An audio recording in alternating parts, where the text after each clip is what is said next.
जय श्री कृष्णा। राधे राधे। आओ बेना, आज आपा जो हर अमावस के दिन आपा नर्मदा जी नहाने जावा है और घरे आके दान धर्म पुण्य जो भी आपा करा है और जी कहूँ जो पुण्य की प्राप्ति हो है उसके बारे में आज आप श्रवण कर कथा को श्रवण करा। जो आषाढ़ की अमावस्या है वो एक अलग ही महत्व है। आषाढ़ की अमावस्या ने दियारी अमावस्या का नाम वो जाने जा है। आषाढ़ की अमावस्या मतलब आपा हर अमावस के दिन दीपक तो लगावा ही है, पर जो आषाढ़ की अमावस्या वो आपा जो भगवान विष्णु का नाम को जो दीपक लगावा है वो आज जो चालू हो जाए। चातुर्मास को जो दियो लगावा है वो आषाढ़ की अमावस्या का दिनों भगवान विष्णु को चालू हो जाए है। चावल को मतलब दान करना चाहिए कटोरी में भर के भगवान विष्णु का नाम हो। और आषाढ़ का जो अमावस्या है जरूर तो चतुर्मास मन उनने भगवान उठे जब तक दिया की अमावस का दिन दिया प्रारंभ हो जाए है। तो उनमें कहानी इस प्रकार आ है कि एक राजा हो जी की रानी ही तो बाकी करती मतलब 12 महीना की जो अमावस्या ही वो व्रत करती और अच्छा भगवान का दिया ही या सब मानू धोनू और हर अमावस के दिन कटोरी में चावल भर के दान कर लूँ।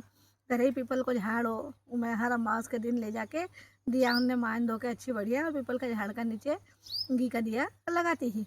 और जो राजा जी का भंडार में जो मिठाई बनती ही उसको अमावस के दिन उमू 31 लड्डू निकाल लेती ही और 31 लड्डू निकाल के 11 लड्डू को तो भोग दिया उनने लगाती ही और बाकी जो लड्डू बचता है उसको स्वयं भोग लगाती ही। तो यूँ करता करता कहीं को बहुत दिन हुई राजा जी कहता हमेशा बोले यूँ तो बोले लड्डू कम नहीं हुआ पर अमावस वाला दिन लड्डू कम हो जाए है। तो राजा जी ने गुस्सा भी आई। तो राजा जी कोई ने कही नहीं किया तो रानी ने पूछो बोले कि बोले मुँह बोले लड्डू कम क्यों हो जाए। तो बोले कि चूहा हुआ खा जाता हो राजा जी। मतलब राजा जी कही है थोड़ा सा मतलब नास्तिक हाँ, भगवान ने मानता नहीं है। तो वह राजा जी की चोरी मतलब अम्मा उसको उपास भी करती दिया उन्हें भोग भी लगाती अच्छा मानती होती और चूहा को नाम ले रही कि बोले राजा जी चूहा वगैरह ले जाता हो तो चूहा हुन जा हुआ। हाँ देखो आषाढ़ का महीना में ज्येष्ठ और आषाढ़ में चूहा हुन बहुत ज़्यादा हो जाए है। तो आज की यह कहानी है चूहा हुन में समर्पित है। तो चूहा हुन का ही करिए कहानी वो जो है रानी जी की और राजा जी ने कि चूहा खाएगा वही लड्डू। एक चूहो जो सुन लो तो उन्हें यही गुस्सा कि रानी जी बोले देखो तो बोले राजा जी ने बोले यह भी तो कह सकता है कि राजा जी बोले मैं दिया हमने भोग लगाऊ है वो दीपक लगाऊ है और कैसी मैं बोले भोग लगा के मैं खुद खाऊ है खाए खुद और नाम बोले अपनों लियो चूहा उनको बोले। तो आपा ने बोले रानी जी को बदलो तो अब लेनो पेड़ी। तो देखो आषाढ़ का महीना में इतना बड़ा बड़ा चूहा हो जाए है तो सब चूहान मिल के मीटिंग बनाई और सब चूहान की हो कि बोले आपा एक काम कह रहा है नहीं रानी जी ने अब तो शिक्षा लगानी पड़ी क्योंकि यह अपना झूठो नाम ले रही। तो सब चूहान मिल के जब वार्तालाप करे आपस में और वही दिन कही हो राजा जी काटे मेहमान आएगा। राजा जी काटे मेहमान आया तो चूहान आपस में मंत्रणा करी बोले आपा ने बोले रही रानी ने बोले शिक्षा लगानू तो आपा एक काम करा जो राजा जी काटे मेहमान आया है अब मेहमान आए तो रात में रुके रात में रुके तो ये क्या करे चूहा उनको काम रहे कपड़ा उन्नू उन्नू उन्नू या तो कुतर लो या अन्य का कपड़ा उन्ने ले जा पटक दो। तो ये क्या करे रानी जी को ब्लाउज निकाल के और जो मेहमान सोया है वो कमरा में ले जाके रख दियो। अब जैसे ही वो ब्लाउज ले जाके मेहमान का कमरा में रखे है और सुबेरे जैसे ही वो मतलब जब दास दासी होन जब कमरा सफा करने आया है तो देखो कलंक लगना और है तो कन्नू भी लग जाए है। तो हमेशा मतलब इस बात को अपन ध्यान रखना चाहिए कि कभी भी किसी प्रकार अपना ऊपर कलंक आप मतलब रानी जी ने पता ही नहीं है देखो आपका ऊपर कलंक लगना हो तो रानी जी को ब्लाउज जो चूहान ले जाके जो मेहमान वाला कमरा में रखे है जो दास दासी आई है और कमरों सफा करे तो बोले तो रानी जी को ब्लाउज है। यूँ करके रानी जी की बदनामी मतलब पूरा गांव में बे कर दी। अब रानी जी की जैसी बदनामी हुई तो राजा जी तक बात आई कि बोले जो रात के मेहमान आया है वो का कमरा में रानी जी को ब्लाउज मिले मतलब इस प्रकार वो कह की बदनामी हुई करी कौन चूहा सिर्फ एक ब्लाउज ले जाना के देखो कितनी गलत फहमी है। तो रानी जी ने राजा जी एक बात भी नहीं सुनी कभी भी अपना आँख को देख के कान सुन के जी का बाद ही कोई चीज़ को विश्वास करना चाहिए। ये कहानी अपना ने यहाँ शिक्षा मिले है। तो राजा जी कही करे रानी जी पे विश्वास तो थो पर जो लोग कह रहा है लोगा की बात में आके राजा जी है तो रानी जी ने घरों निकाल दिया कि बोले जब इतना पूरा गांव का कह रहा है तो बात सच्ची हो। बोले ठाकुर ब्लाउज अगर मतलब अपना घर जो मेहमान आया वैका उठो निकले तो कहीं न कहीं तो बात हो यदि इतना लोग बोले बात कर रहा है। अब राजा जी रानी जी का ऊपर कलंक बिना देखे बिना कुछ वैके रानी जी की बात सुने वैका ऊपर कलंक लगा के राजा जी ने देश निकालो कर दियो। अब जब देश निकालो करियो है तो रानी जी बेचारा परेशान हुईगा चलेगा जंगल में। पर जो वैकी जो अमावस के दिन दिया उनने मानू धोणू दिया उनने भोग लगाणू दियो लगाणू वो जो नियम हो वो नहीं को मतलब वो चलते ही रहियो।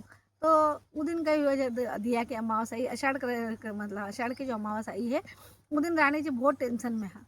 तो वो दिन वे कई करियो मतलब वो दिन अमावस को वे दियो तो लगायो पर बेचारी कने भोग लगाने कहीं नहीं हो जंगल में हावे। तो जो दिया होने है आपस में मतलब हर बार में दिया होने आपस में मिलता है। तो कई हुई कि राजा जी शिकार कर लिए गया। राजा जी शिकार करने गया तो उसी दिन दिया की जो अमावस थी उसी दिन राजा जी शिकार करने गया। तो शाम के टाइम राजा जी थोड़ा सा उलझ गया।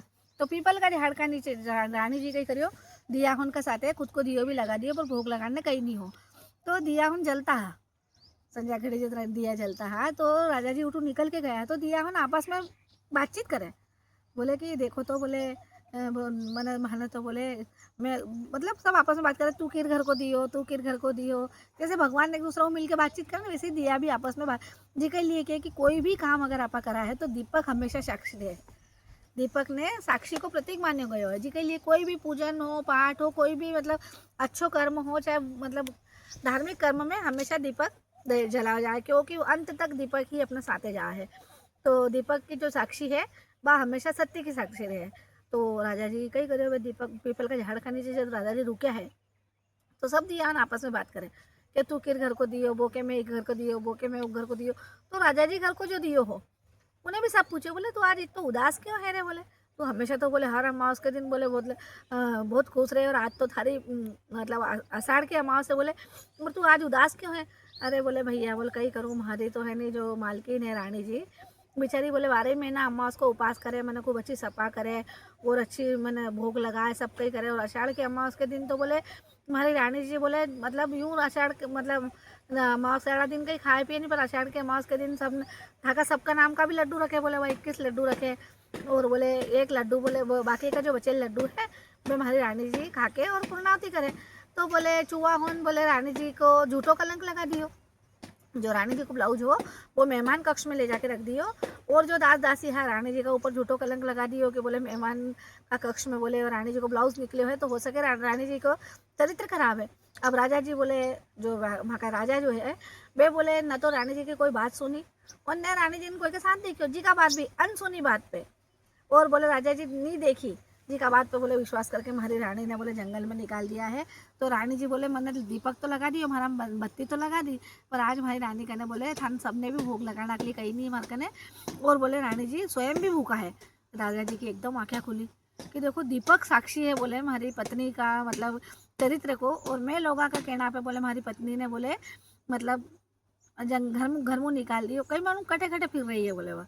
फिर राजा जी उतनी घड़ी मन में संकल्प करो अपने आप ने बहुत दोषी मानिया और भगवान का आगे हाथ जोड़ा कि भगवान बोले मैं हमारी पत्नी ने बिना देखे और बिना सुने ही जो सजा दी है वो के लिए मैं बहुत मतलब क्षमा याचना करूँ बोले जेठे भी वो मन मान लूँ वही था मैंने ढूंढवा दो। भगवान जब कहने पश्चाताप करे तो भगवान भी मान जा है।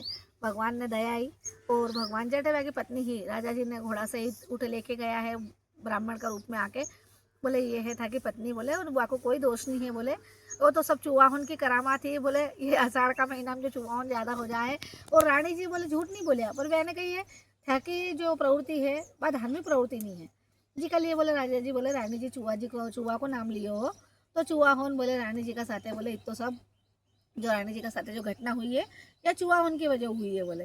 तो राजा जी फिर रानी जी मिलिया है राजा जी ने और राजा जी माफ़ी मांगी बोले रानी जी बोले हमारी बहुत बड़ी गलती हुई जो बोले मैं लोगों का कहना पे बिना देखे बिना सुने थाका ऊपर बोले इतना साथ रहने का बाद भी बोले इतना साल तक साथ रहने का बाद भी थाका चरित्र पे मैं उंगली उठाई है तो था मैंने माफ़ कर दो। रानी जी राजा जी ने माफ़ कराया दो ही पति पत्नी पाशा घरे आया निर्विघ्न बहुत साल तक राज्य करके और आषाढ़ के अमावस्या का दिन ही भगवान ब्रह्म लोकु या कोई विष्णु लोकु या कोई विमान आया है और राजा जी रानी जी ने दो ही ने बैकुंठ धाम की प्राप्ति हुई है।